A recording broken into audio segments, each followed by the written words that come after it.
Good morning. Excuse me. Welcome to the Path of Wildness morning meditation. The Path of Wildness is what I call a walk of equanimity. Well, that word I don't like so much. I think it's the right word. It sounds too pretentious. You know, what it means is what I tend to mean. I really need to look it up and see if I'm right. Is a balanced walk, a walk through life where you're feeling like you're walking with an even stride, with a measured heartbeat, with a restful heartbeat, not a restful heartbeat, but a composed, no, not even composed, heartbeat that is in keeping with your activity. So if you're being very strenuous, then your heart beats in quick. But if you're not, if you're relaxed, then your heart is relaxed. It's in keeping with the context of your life. And I'm sorry about the shakiness. I can't seem to stop that yet. I'll continue to work on that. So for now, maybe it's got to be something like Victor's videos, laundry videos, where you just listen and don't watch. Although really, this video like this morning meditation isn't really intended for anybody to watch. This is just my my effort to record my this meditation, because somehow turning the camera on causes me to take it a little more seriously. So it invokes the performer in me, which I think makes me do a better job, and that helps me make this meditation more important. So back to equanimity. Equanimity is about maintaining composure, and not just external composure, but internal composure throughout the course of the day. But I don't like that word because it sounds, like I said, it sounds highfalutin. You know, maybe more of a walk of balance, a walk of peace. That's kind of important right there, because really what it is maintaining your peace in spite of what might be going on around you. Because really the Stoic perspective demands that we fuss and worry only about the things that we really can control, which, when it comes down to it, the only thing that is our reactions, our emotional responses, our responses to the world around us are the main thing that we can control, come what may. We can't control so much of what happens to our body and our circumstances, our jobs, our education, our family, our relationships. We can influence these things, but life leaves us so disappointed so often when we have expectations that are let down. It doesn't mean we should live without expectations, but we should be ready to manage our emotional responses to circumstances that let us down, in fact. So that's what a walk of equanimity is. So I'm getting ready now to go to work. I'm in the car, got my Starbucks, my venti-sized extra hot latte. You know, a bit of an indulgence. This is I talk about restraint and what's the word? Temperance. A little later in this meditation. I always look down at my cup when I do that and think, geez, there's some good temperance right there. Venti-sized, extra hot. Clearly, I've got a lot of work yet. So anyway, let's get on with it. The Path of Wildness, a walk of balance, a walk of equanimity through life, a walk of measured emotional responses. The Path of Wildness consists of three main components. First is the development and maintenance of sound principles, developed under the supervision of reason, and maintained thus accordingly. Second principle is the second component is developing a capacity for good emotional reactions, as I mentioned before, to be able to react to the world around us and control our reactions to it, so that the passions don't run away with us. So that there are the things called the passions, which are, there's the emotions, which are what you feel. Your passions are what rise, and you know, the anger, the hurt, the frustration, the indignation, all those kinds of things. Those are the passions. And then there's I believe it's the Stoics that describe the pre-passions. The pre-passion is when you feel that initial flush. That guy cuts in front of me, and you're on the freeway and cuts me off. He's like, that's the pre-passion. And then the passion is what comes after that. It's like, well, gosh darn you, I'm going to get in front of you and I'm going to show you honk honk. That's the passion. Now, there's not much we can do about the pre-passion when it initially rises up in it, when it cuts in front of me. But the Stoic would then jump in and say, oh, okay, I recognize there's a pre-passion rising. I'm going to take control and have a good reaction to the passion part and measure that. So the guy cuts in front, look at you. Okay, well, there's a chance for me to control my emotional reactions. I may still be feeling it inside, but I'm not going to necessarily act on it. I'm going to exercise control over that. It's a more mature approach. You know, some people complain that you're just bottling up inside, but my experience hasn't necessarily been that way, because it's more a matter of when you recognize it for what it is, when you look at it and you say, this is my emotion rising up because someone let me down by the expectations of the world. My expectation is that nobody will drive in such a reckless, selfish manner, and yet he did. So, and I'm let down. So I'm just realizing that the world doesn't always operate according to my expectations of how it will. It seems to work. So there's that. I'm being long-winded, but see what turning the recorder on does? It makes you go on and on and on. So, hands on the wheel. So developing good principles, sound principles based on reason. The development of the cultivation of good emotional reactions throughout the day, and forget the night. And then finally, the performance of good actions, as my daughter likes to do. She picks up plastic everywhere she goes. Love that, and she's performing good actions, whether anyone sees it or not, for any reward or not, for virtue's own sake. So let's go over my 7 principles. These are 7 principles that I developed on my own. But of course, there's lots of influence from others, especially the Stoics. Lots of influence from the Transcendentalists as well, Thoreau, Emerson, and the like. First principle is, and also through science. I wonder if I put some weight on here, held that down, if that would make it better like that. Is it not so jerky now? I wonder. That's the 7:10 mark. I should check that after it. If I get a rubber band and hold it on, it won't jerk around so much. Maybe. So anyway, the first principle is the principle of the atomic principle. I always fall to that. I want to say the principle of, but it really is the atomic principle. It doesn't roll off the tongue otherwise. You can't say the principle of the atomic principle. It's atomic principle. And the atomic principle is real simple. This is one that I derived from science, and it's a simple, based on, remember, everything here is tended by, curated, and managed by reason, which I'll describe as the sixth principle later. Reason, everything consists of bits and pieces. Everything, all matter is composed of some compounds that in turn are composed of molecules, which are in turn composed of atoms, which in turn are subatomic particles, which are really a frozen form of energy.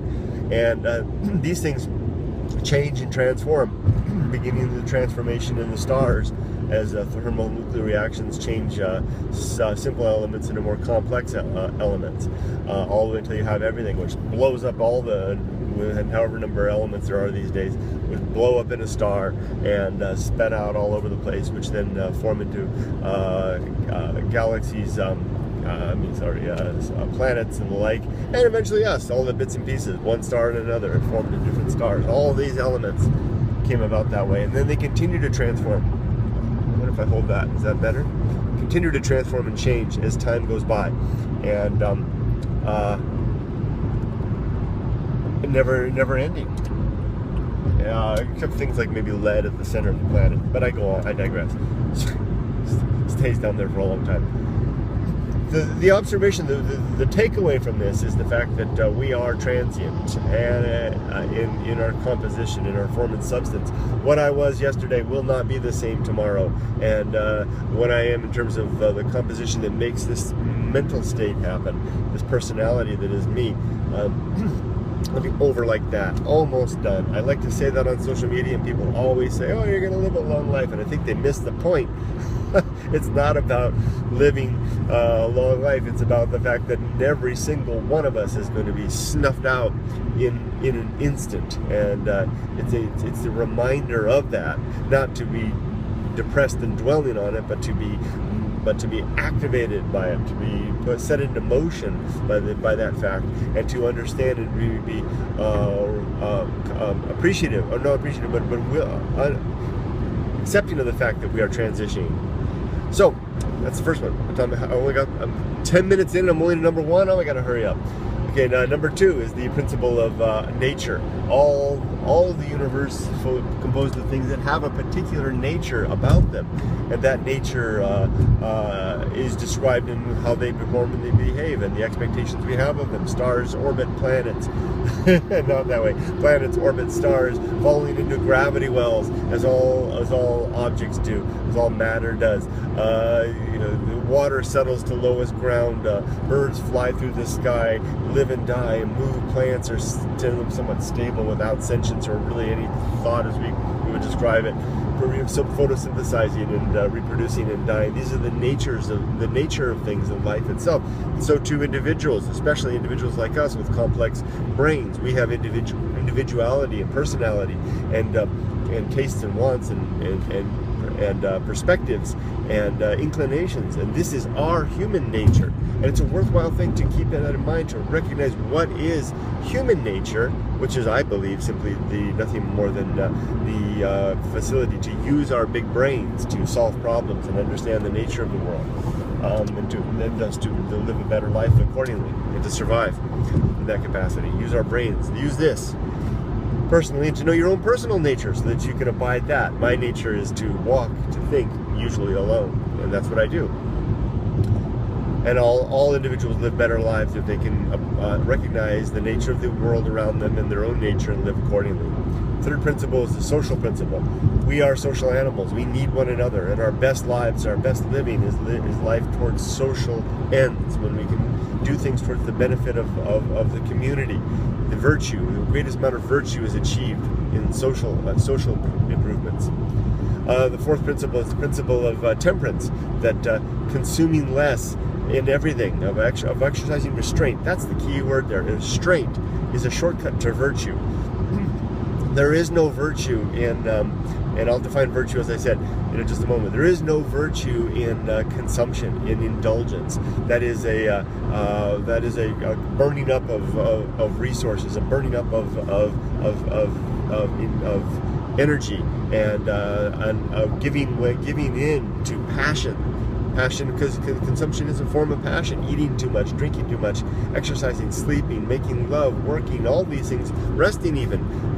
These things are passions, and when we give in to them, we are not exercising virtue. We are indeed living a more base life. Virtue is found in recognizing healthy moderation and then living accordingly, drinking and eating in just enough, living, working, not living, but living, indulgent, playing, working, sleeping, all these things in moderation are a shortcut to virtue.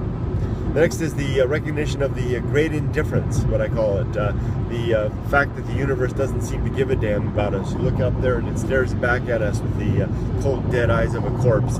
There's nothing out there that seems to care about us. All the evidence that we've seen to date seems to show that fact. There are no gods. If they are, they're hidden.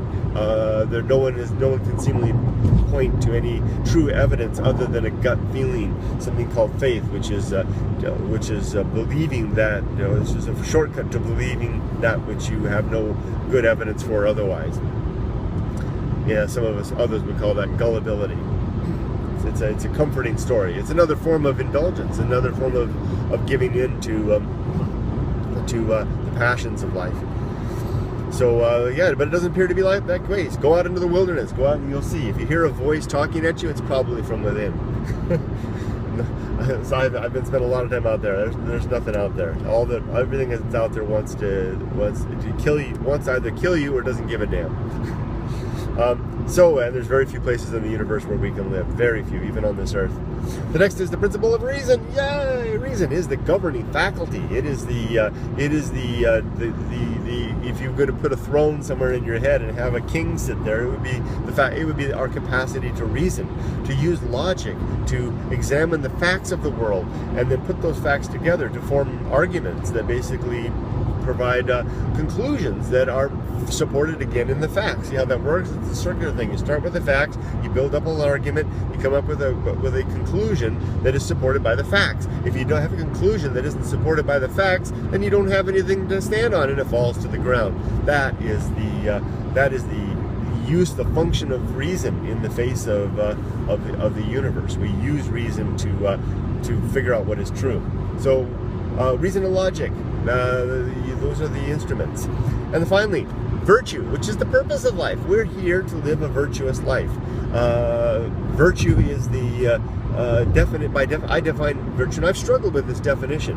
I define virtue as the exercise of virtue is what promotes the welfare of society, of the masses, without compromising the rights of the individual. So that's why, if you look back at history, things such as the Magna Carta, the Federation Papers, early United States history, even the United States Constitution, the first 10 amendments, the Bill of Rights, they recognize the need to outline the rights of individuals so that the welfare of the state doesn't supersede those rights. Because, for example, you could come up with a proposal that if virtue is what lifts the tide of social welfare, virtue is what raises all ships, a tide that raises all ships. For example, you could say that if we're going to harvest, if that's the case, then why not harvest, take every 10,000th man or woman and euthanize them and harvest their organs for the benefit of those who need organs in the population? That would rise all ships at the compromise of one, right? Sacrifice one for the many. That clearly doesn't sit well with anybody, right? Or I hope it doesn't. That's why we need to have rights. We need to define what the rights of the individuals are in order to protect them from the good of the many. So the good of the many, not at the expense, not at the unreasonable, there you go, expense of the one. That is the definition as I define virtue. Virtue is moving through life, finding ways to improve the welfare of society, improve the welfare of the many, not at the expense of the individual. So, or the unreasonable expense of the individual, right? So there you go. So there you go. A summary. That's the path of wildness, a walk of equanimity, a peaceful walk through life, balancing the passions, maintaining an eye on what we can control and what we can't control by simply recognizing that the universe is full of bits and pieces that are constantly changing, that we are just substance of that we will be changed as well and soon be gone. Two, that everything has a nature in the universe, a particular nature, and it is our interest to discern what that nature is, particularly human nature, and particularly our nature, so that we can live a life in accordance with what that nature is. Three, the social principle, the highest aim, the highest ambition of human life, to be social animals, to pursue the common good, to help improve the welfare of our society and of the community of biology, of organisms in this planet. There you go. So four, the recognition of controlling the passions and of temperance, the principle of temperance, that that there's great virtue in being able to exercise restraint, and no virtue at all in exercising indulgence. There's indulgence is a shortcut to passions, to the exercise of passions, whereas restraint is a shortcut to virtue. Five, the recognition that the universe doesn't seem to give a damn about us, that we're on our own. If we want love and peace and comfort, look to one another, maybe with our pets as well, but for the most part, the universe seems to be devoid of any care otherwise. Six, the exercise of reason as the overall governing faculty of life, to look whenever you have a proposition that's placed before you, to look to the facts. What are the facts that support that proposition? Can those facts be arranged in such a way as to present an argument, to build a case that makes a logical conclusion, have premises that support a conclusion? And if not, then dismiss that. that there are lots of arguments out there, lots of positions, lots of cases to be made by people that have no good evidence or no good reason to believe that that is the case. That is the function of reason.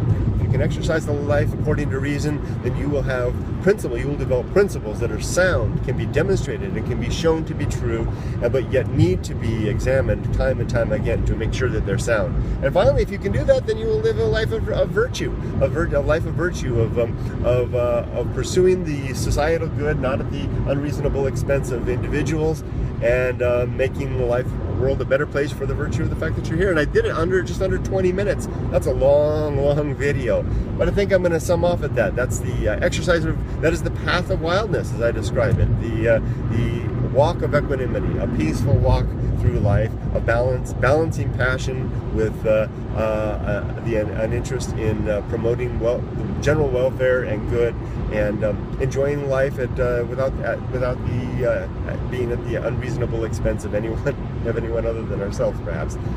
There you go. Take care, everybody. Thanks for watching. Bye bye. 20 minutes. Wow. See you.